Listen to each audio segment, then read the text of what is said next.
after years I carried it out. Poor old Enfield.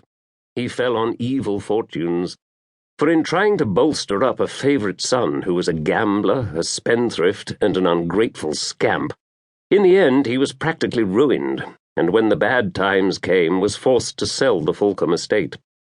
I think of him kindly now, for after all he was good to me and gave me many a day's shooting and leave to fish for trout in the river.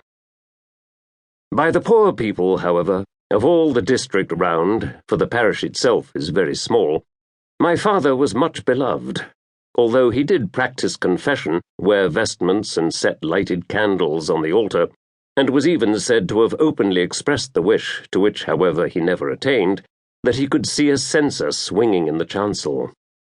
Indeed, the church, which, as monks built it, is very large and fine, was always full on Sundays, though many of the worshippers came from far away, some of them doubtless out of curiosity because of its papistical repute. Also because, in a learned fashion, my father's preaching was very good indeed. For my part, I feel that I owe much to these high church views.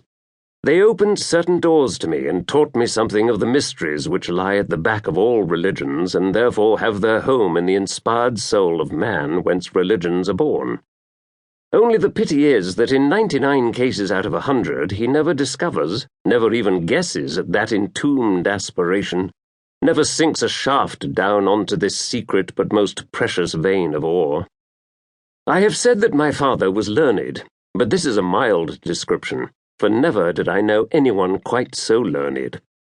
He was one of those men who is so good all round that he became preeminent in nothing. A classic of the first water, a very respectable mathematician, an expert in theology, a student of sundry foreign languages and literature in his lighter moments, an inquirer into sociology, a theoretical musician, though his playing of the organ excruciated most people because it was too correct, a really first-class authority upon flint instruments and the best grower of garden vegetables in the country, also of apples. Such were some of his attainments. That was what made his sermons so popular, since at times one or the other of these subjects would break out into them, his theory being that God spoke to us through all of these things. But if I began to drift into an analysis of my father's abilities, I should never stop. It would take a book to describe them. And yet mark this. With them all, his name is as dead to the world today as though he had never been. Light reflected from 100 facets dissipates itself in space and is lost. That concentrated in one tremendous ray pierces to the stars. Now I am going to be frank about myself, for without frankness, what is the value of such a record as this?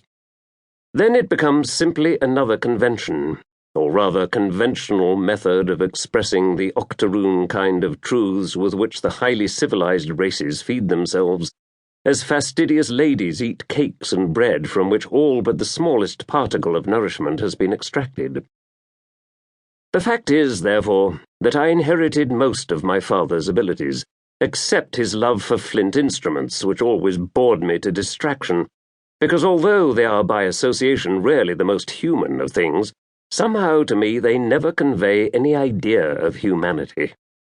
In addition, I have a practical side which he lacked. Had he possessed it, surely he must have become an archbishop instead of dying the vicar of an unknown parish.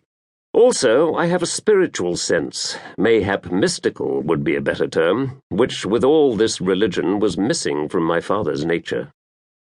For I think that notwithstanding his charity and devotion, he never quite got away from the shell of things, never cracked it and set his teeth in the kernel which alone can feed our souls. His keen intellect, to take an example, recognized every one of the difficulties of our faith and flashed hither and thither in the darkness, seeking explanation, seeking light, trying to reconcile, to explain.